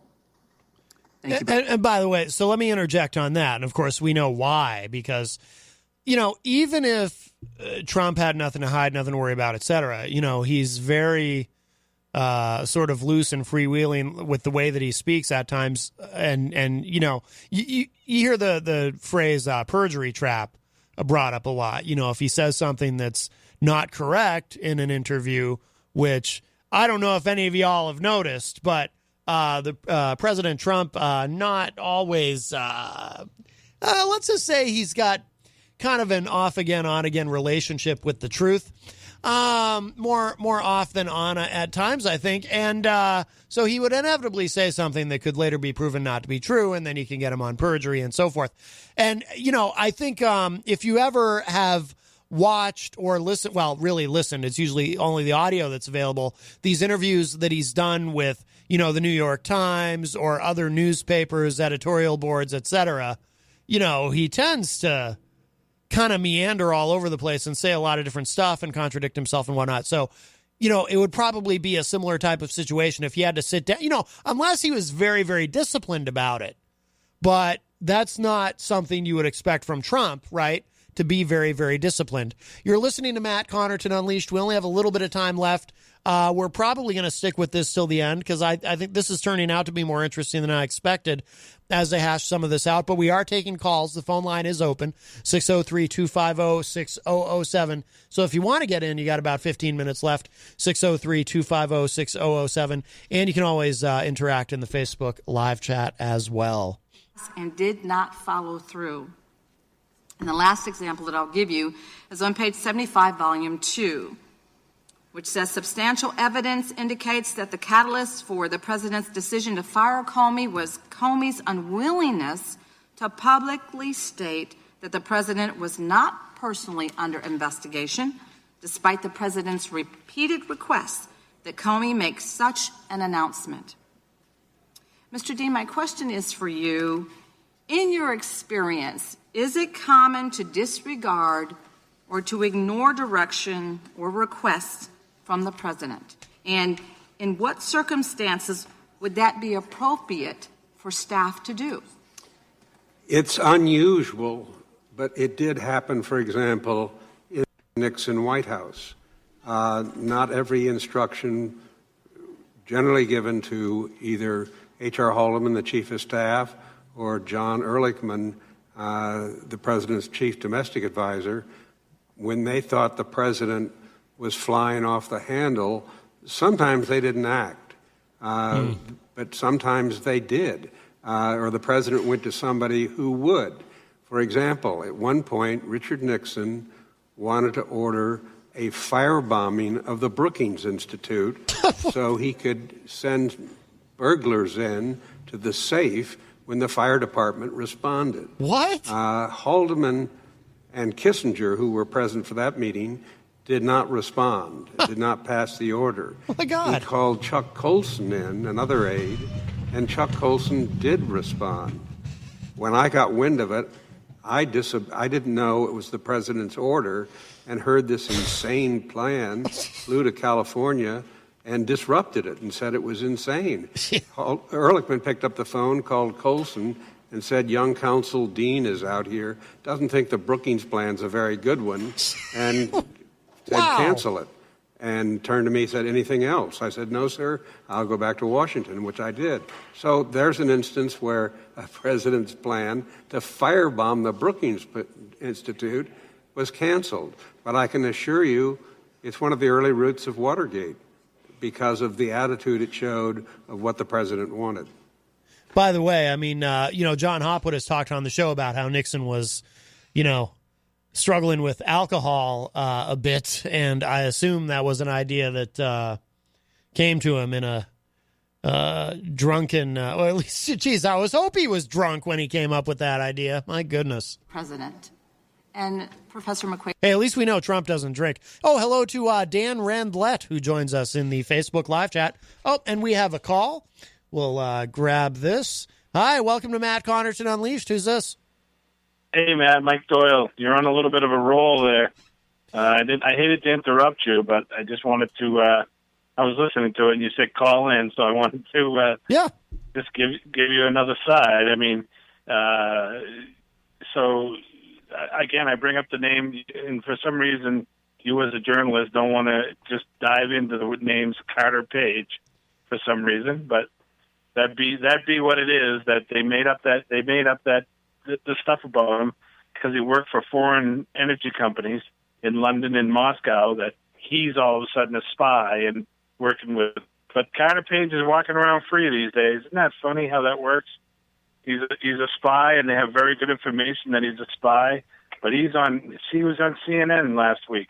He's on Fox. He's on. Yeah, he hasn't been convicted. Funny how that works after all that investigation.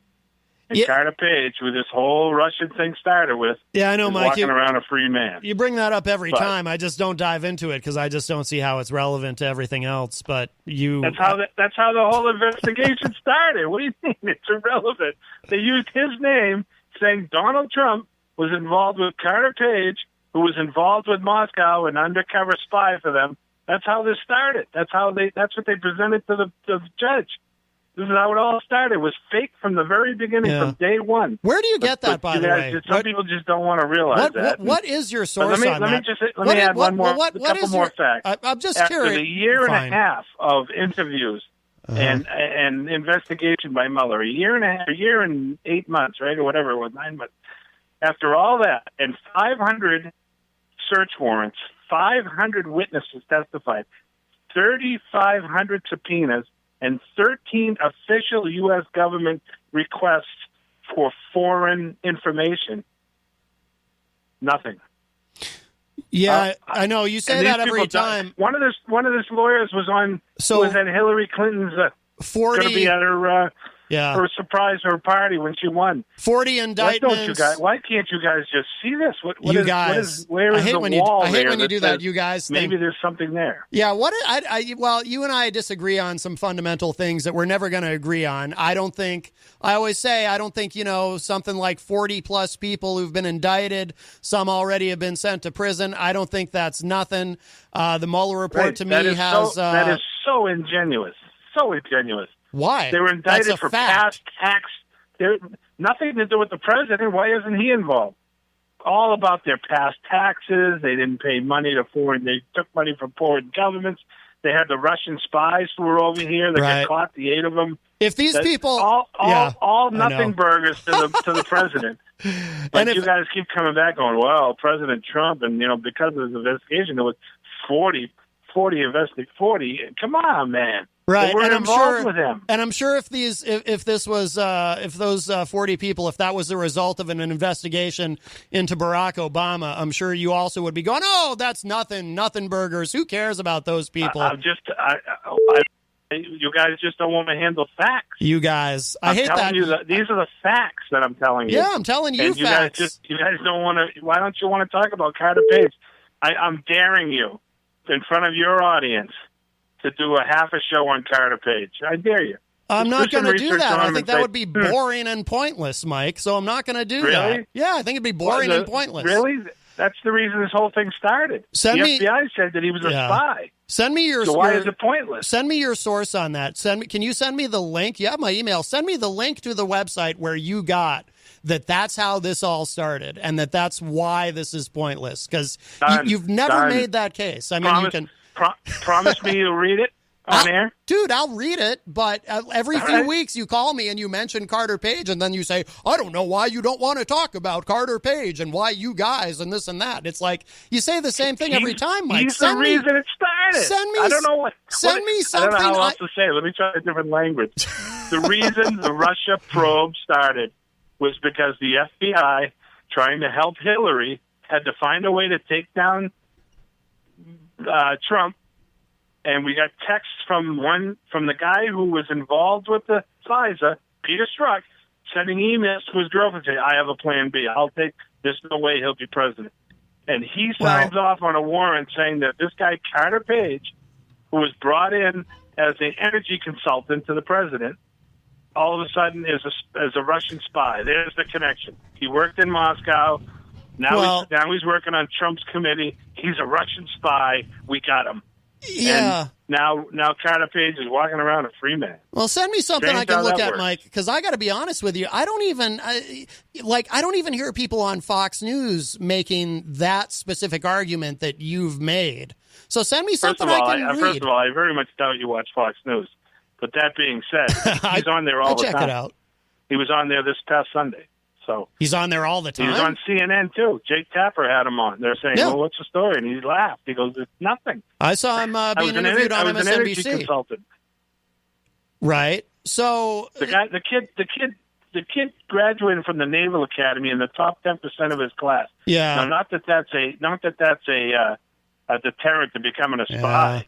Yeah. He was also given the Trident Scholar Award. Only given to 5% of graduates from the U.S. Naval Academy, which, as you go around, you could do foreign studies on the U.S. Naval Academy. So he was tops in his class. Is it your position? He served 5 years in the Navy. I'm sure he heals the sick. He got a degree in Georgetown. He got a fellowship at the Council on Foreign Relations. I got it, Mike. He's the risen Christ. I got it. But is it your position? I didn't say that. I know. See how you are? Well, I'm being being scared. Stop being scared. I'm scared. Page, I'm scared of Carter Page. Yes, send me something, Mike, I can look at. But is it problem. I have a question. Is it your position that if an investigation starts in a way that you could somehow argue might be nefarious, if it turns up things that do turn out to be legitimately illegal, the entire thing is invalid and these 40 people shouldn't have been indicted and all that? I mean, is that your position? Well, I don't know. I'm not a lawyer, but in a court of law, if you get a search warrant that you're not supposed to have a search warrant and they bring up information, it gets thrown out. That I know. I'm not saying that's the case here, but I'm not a lawyer. But what have they found? What have they found? After a year and a half, he's telling somebody, "Go fire that guy. I'm sick of it." They've looked for a year and a half. Yeah, there's 11 counts in the Mueller report. That's obstruction. Yes, 11 times in the Mueller report. 9, 10, or 11, depending on whose count. There's a couple of them that are a little murky, but yeah. So let's call it 10. We'll split the difference. 10 counts of obstruction of justice. No big deal. You know what the funniest part about all this is? Here's the funniest part. What? The funniest part is Carter Mueller Page? Mueller was the hero. Mueller was going to take him down. We're out of the woods. He was the Democratic. He was it. He was the man. And then when the report came out, now they want to interview him, and he's a bad guy. Oh, it's a classic. You guys are lost. Who is you guys? I'm not even a Democrat. And let me say something. And Mueller is no hero. And I've said this on the show before, Mike. Robert Mueller is one of the team of liars who sold us on the Iraq war. So when you say you guys, because you love to do this you guys thing, I'm not even a Democrat, Mike, but Robert Mueller is no hero. And I want to be really clear. If you think that I think that Robert Mueller is a hero, then, dude, you need to listen to the show more often. Robert Mueller is one of the scumbags that lied to this country and got us into that war. You can call yourself an independent. Yeah, you're damn right I can. And I don't want, and I am no fan of Robert Mueller. But when you keep just trashing Trump and never play the other side, then that's an issue. What? Then that goes to which way you lean. I'm doing a commentary show. I'm not like an unbiased journalist. Is that what you want? I didn't say that. I'm just saying Well, you never pay the other side. I compliment do Trump. a show on Carter Page. I know it Do hurt. a show on Carter Page. And I know it hurt your buddy in Maryland or wherever he's from. That would kill you guys to find out the truth. Right. Okay. Send me the truth. Send me the what is it? What website are you going to send me a link to? Like one of those WorldNet Daily how about or something? CNN? Is that less than enough for you? Give me They did a whole thing about their interview with Carter Page. Great. Send it to me. It's all over the internet. Just type Carter Page. You're a computer guy. Right, Mike. I remember you telling me it was all over the internet that no one had ever even interviewed Carter Page about anything, and I could not find what it was that you told me you saw this list of everybody that had been interviewed by the FBI, and Carter Page wasn't on it. He's walking around a free man, and he was a spy. He was a Russian spy for sure. Remember? Yeah. Well, so that's funny how that works. All right, Mike. You're right. Only with the Clinton web does that work. Let me tell you. Dude, I'm no fan of the Clintons either. You're a bigger fan of Bill Clinton than me. You told me not at all, man. You Not sat at in this all. room and you told me crook in the history of this you country. sat in this room. People don't realize that. You sat in this room, Haiti, Mike. Ask Haiti where they get the money that's missing from the Clinton Foundation. Mike, you sat in this good show. room. It's stimulating as usual. Yeah, thank you. I see you were getting all worked up there. I don't want your blood pressure to go up. I'm fine, dude. I'm fine. All right, Mike. Thank you for the call. See you. So the sentence that I was trying to finish that Mike didn't want to hear is Mike sat in this room, because he joined me once here in the studio. He sat in that chair over there and said that he loved Bill Clinton and thought he was a great president. I actually think Bill Clinton was in many ways a highly effective president, but I have a lot of problems with Bill Clinton too, and that's what I meant. Of course, Mike didn't want to hear it because I'll be very interested to see what he sends me. But I have a lot of problems with Bill Clinton too, and that's what I meant. Whoever's on the phone, you need to turn down your radio. Hey, how's it going? Hey, who's this? Tony. Oh, hey, Tony. How are you? We I have a dub. Got to make it quick, buddy, because we're almost out of time. But go for it. Yeah, no problem. Hey, I just wanted to touch on that guy that was just called, Mike. Mike Doyle, yes. Yeah, awesome guy. He's right on point with everything. And you know what? I think more people that protest against the president need to do what that guy did in Washington, D.C. and set themselves on fire. That would make everything great.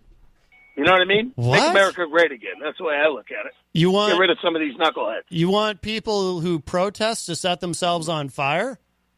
Well, I mean, That's didn't like that guy do it? What did he do that for? I missed something. Did somebody self-immolate over the weekend or something? I might have missed something. I'd be upset. I mean, he set himself on fire, right? In protest. I don't know. Of the president. I don't know, Tony. I'm asking you. I missed it. I missed that story. Oh yeah, that was. Oh, I'm sorry. That was a couple of weeks ago. Oh, okay. I think I might have caught something about it, and I was kind of like, ugh. I might not have paid much attention to it because that kind of thing really freaks me out. People harming themselves. I'm like, yeah. Yikes. I just don't get it. I was in Washington D.C. myself, and 2 days later, after that, in front of the White House, they did that, and I was like, what does that mean? What's the statement mean? He's upset. Yeah, that's upset? like what do you? I call it mental illness. Well, yeah. I mean, that is an insane.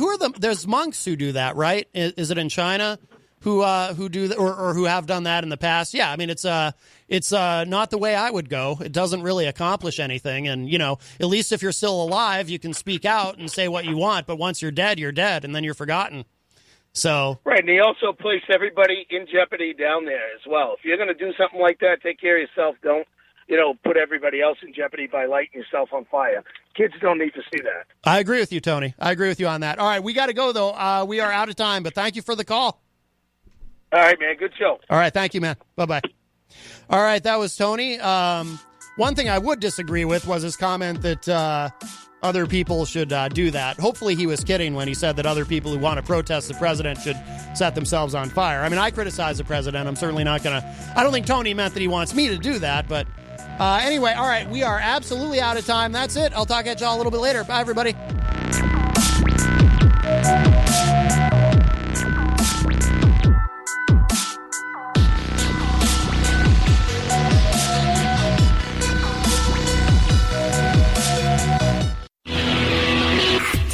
IPMNation.com.